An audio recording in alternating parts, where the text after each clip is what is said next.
কাঁদিস না দিদি, কাঁদিস না। সরি কিরিট। কেন? সেদিন আমার জন্য তোকে বাবা কত মারলো, কত বকলো। বাবা তো মাঝে মাঝেই আমাকে মারে। সেদিন তোর দোষ ছিল, সব দোষ আমার। কাঁদিস না দিদি। আমি ভাবতে পারিনি আঙ্কেল আমাকে ধরবে। তোর খুব ব্যথা লেগেছিল। হ্যাঁ, তোর দিদির ব্যথাটা মনে লেগেছে কি, তাই না? সত্যি আমার খুব কষ্ট হয়েছে। আবার কি হয়েছে? বলে কাঁদছি কেন? আর কি সেই একই কথা। আঙ্কেল কেন ওকে ধরেনি, তাই তো? কিন্তু এভাবে চললে তো সকাল থেকে কিছু খাইও না। খুব স্বাভাবিক। আমি তো বলেছিলাম যে বাচ্চাদের নিয়ে ক্যাচ ক্যাচ খেলাটা যদি বন্ধ না হয় তাহলে। মা তুমি কেঁদো না। মা, আমি ভাবছি এবার একবার রোহিতের সঙ্গে দেখা করব। তুমি? হ্যাঁ। ওই মৈত্রী দিয়ে কিন্তু বারণ করেছেন। এখানে নয়, আমি রোহিতের বাড়িতে যাব, গিয়ে আমার প্রশ্নের উত্তর জানতে চাইব। কি প্রশ্ন? কেন কেন এরকম করলো সে? কেন?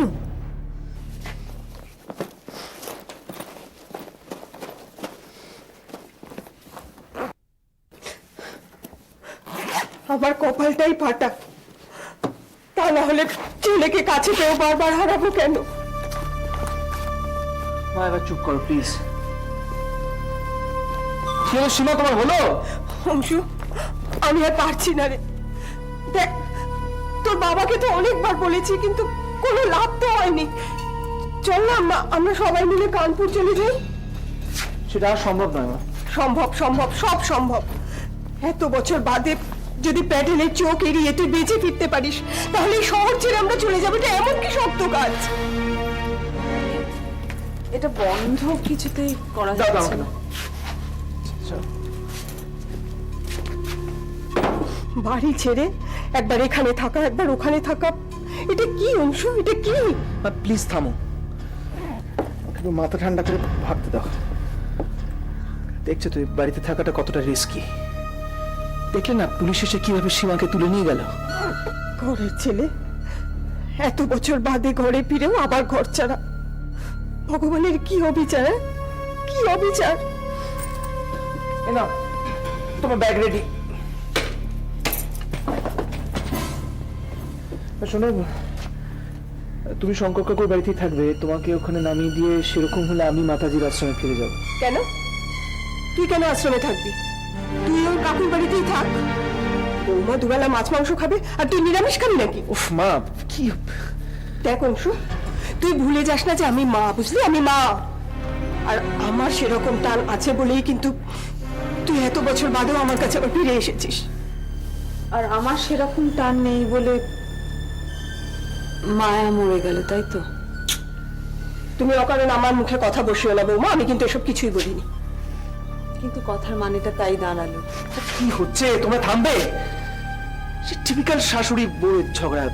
অংশু, এখানে কেউ কোনো লড়াই করছে না। আমাকে একটু শান্তি দেবে তোমরা? কথাটা তুই বৌমাকে বল। আমি দুজনকেই বলছি, থামো এবার।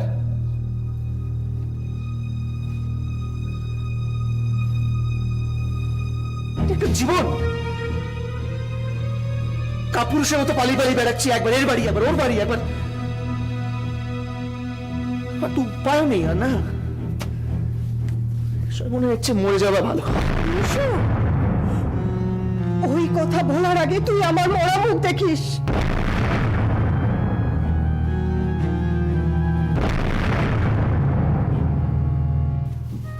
বাবাকে বলো আমার জন্য চিন্তা না করতে, আমি তোমাদের ঠিক খবর নেব। কি বলো বলো তো, বাবা এখনো বাজার থেকে ফিরছে না কেন? আসলে তোর চলে যাওয়াটা নিজের চোখে দেখতে পারবে না বলেই এখনো আসছে না। কি মুশকিল, কি সারা জীবনের মতো চলে যাচ্ছি নাকি? সারা জীবন না হলেও চলে তো যাচ্ছিস। কি দরকার ছিল বৌমার নাম চেহারা এসব বদলে পেটনের চাকরি করার? ওর জন্যই তো আজ তোকে এ বাড়ি ছেড়ে চলে যেতে হচ্ছে। একেবারেই ভুল। আমাকে বাড়ি ছেড়ে যেতে হচ্ছে তার কারণ আমার ভাগ্য, বুঝলে? ভাগ্য। চলো চলো সীমা, এসো।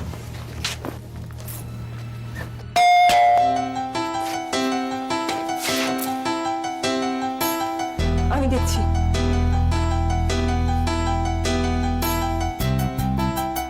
মা, দিদি,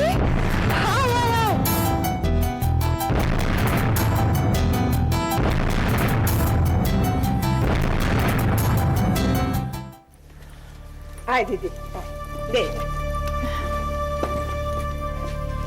অংশু, আয় বাবা, আয় আমার বুকে, আয় বাবা আমার বুকে আয়।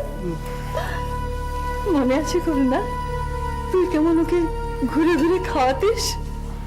সে কি আর ভুলি? আমরা তো ভেবেছিলাম অংশু আর বেঁচেই নেই।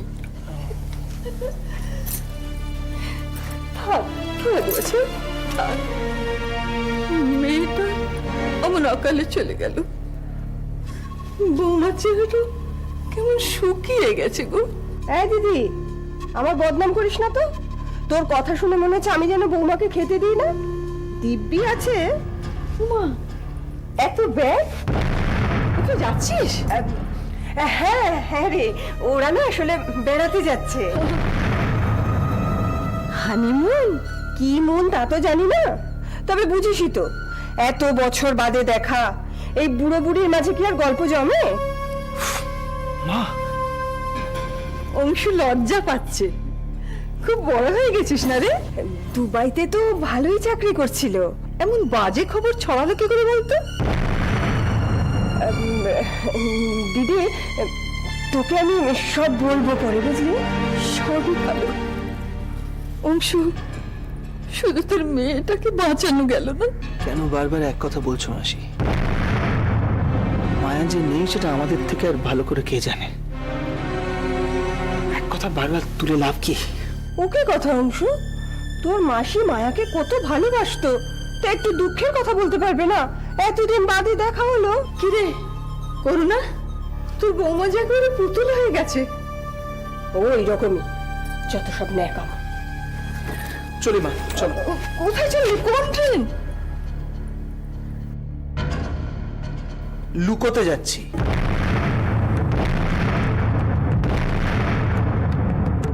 বাংলা কথা বুঝতে পারলে না? লুকোতে যাচ্ছি। মা মিথ্যা কথা বলছিল। কোথাও বেড়াতে যাচ্ছি না, কোনো হানিমুন টানিমুন নয়, পুলিশের হাত থেকে বাঁচতে লুকোতে যাচ্ছি, ঠিক আছে? মাকে অনেকবার বারণ করেছিলাম সব ঝামেলা ঝঞ্ঝাটের মতো তোমাকে না আসতে বলতে। অংশু, থামো মা, থামো। আর কত মিথ্যে বলবে মা? একদিন তো মিথ্যে বলতে বলতে সত্যি মিথ্যে কোনটা সমস্ত খুলেই যাবে তোমার। সেখান থেকে যদি বাঁচিয়ে দেখা হবে। চলো চলো, এসো।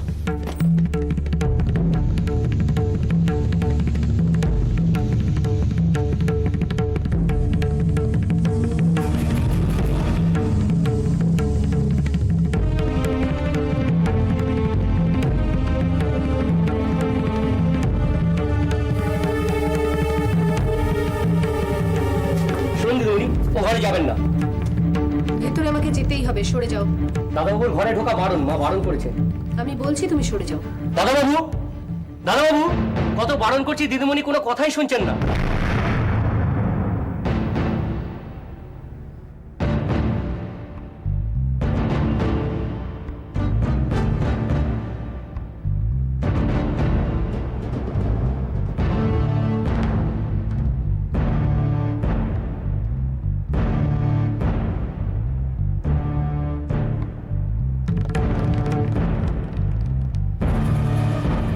এইভাবে কারোর বাড়িতে ঢুকে পড়াটা আমার স্বভাব বিরুদ্ধ,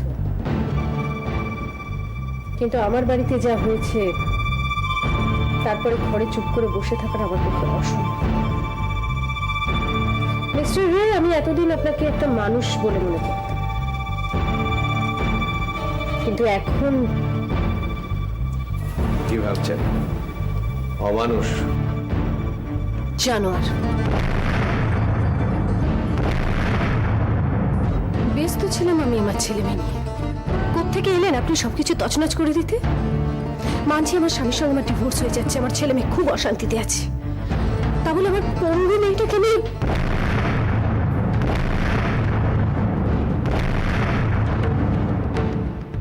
যে হাঁটতে পারে না, একটা মেয়ে যার চলতে গেলে প্রত্যেকটা স্টেপে সাহায্য লাগে, সেই মেয়েটা তার ছোট ভাইকে নিয়ে বেরিয়ে পড়েছিল আপনার কাছে যাবে বলে। কত কষ্ট করে সিঁড়ি দিয়ে উঠেছিল। আপনি কি বুঝবেন পা না থাকার কত কষ্ট। বেচারি যখন পড়ে যাচ্ছিল আপনি ধরলেন না। মিস্টার রে, আপনি কোনো কথা বলবেন না, কোনো কথা বলবেন না। আপনার জন্য আমাকে অনেক অপমান সহ্য করতে হয়েছে। আমার স্বামী আমাকে অনেক কথা বলেছেন, অনেক কলঙ্ক আমার মাথায় নিতে হয়েছে। কেন জানেন? কারণ আপনি আমার মেয়েকে ভালোবাসেন। এই আপনার ভালোবাসা। হ্যাঁ, আমার মেয়ে অতগুলো সিঁড়ি থেকে পড়ে গিয়ে যে আজকে বেঁচে আছে না, সেটা ভগবানের আশীর্বাদ। নইলে আজকে অলিকে শ্মশানে নিয়ে যাওয়া হতো। আপনাকে ভালোবাসার দাম অলিকে হয়তো জীবন দিয়ে দিতে হতো। এইটুকু মেয়ের ভালোবাসা নিয়ে আপনি ছিনিমিনি খেলেছেন। আপনি কি মিস্টার রে, যে জন্য আজকে আমি আপনার কাছে এসেছি, এই শেষ। উনি বলে আপনি কাউকে চিনতেন না, কেউ আপনার জীবনে ছিল না, থাকবেও না। একটা কথা মনে রাখবেন, আমার মেয়ের যে চোখের জল ফেলিয়েছে আমি তাকে কোনোদিনও ক্ষমা করব না। সে তার বাবাই হোক বা তার প্রাণের আঙ্কেল রোহিত রেই হোক।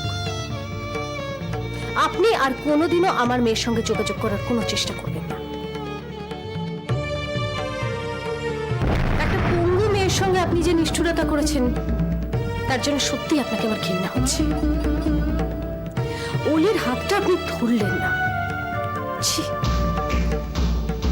অলি এখনো সেই শোকে কাঁদছে যে তার আঙ্কেল তাকে ধরেনি। রোহিত বাবু, আপনি সত্যিই জানোয়ার, সত্যি। আর কখনো আমার মেয়ের সঙ্গে আপনি কোনো সম্পর্ক রাখবেন না, যোগাযোগ করার চেষ্টাও করবেন না।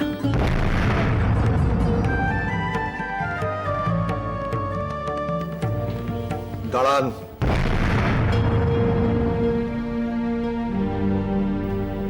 দাঁড়ান, দাঁড়ান মিসেস মালা সেন। আপনার সঙ্গে আমার সমস্ত কথা শেষ হয়ে গেছে মিস্টার রে। আমার কথা এখনো শেষ হয়নি। এবার আমি বলবো, অলিকে আমি ভীষণ ভালোবাসি, ভীষণ। কিন্তু কেন ভালোবাসি সেটাই আপনাদের কাছে রহস্যের। আমি পারভার্ট, বিকৃত মন আমার।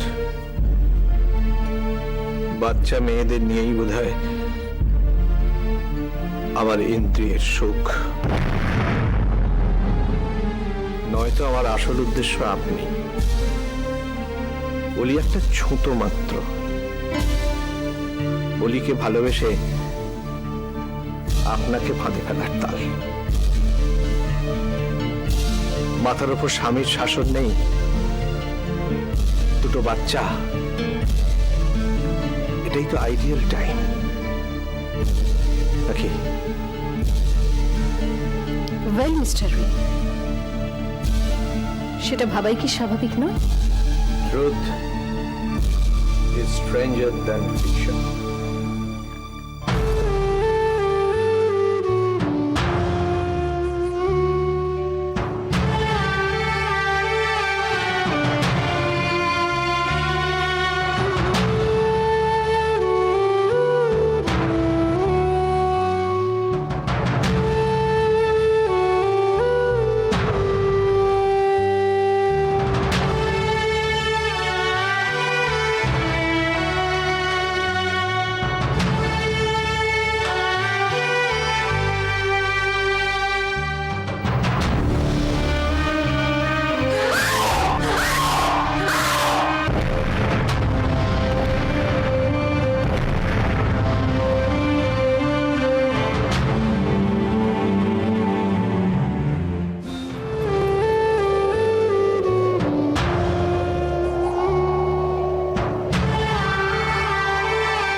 অ্যাক্সিডেন্টে আমার পাটা নষ্ট হয়ে যায়।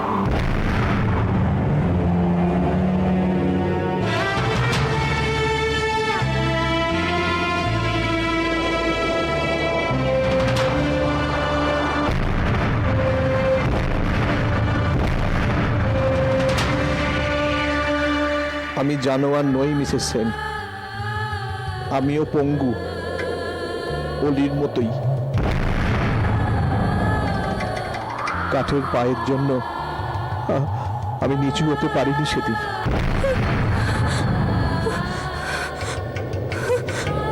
সমবেদনা জানাবেন না please Mrs Sen, I hate sympathy. আমি কারোর দয়ায় বাঁচতে চাই না। আর একটা কথা, অলিকে তার আঙ্কেল ভীষণ ভালোবাসে আর সারা জীবন বাসে।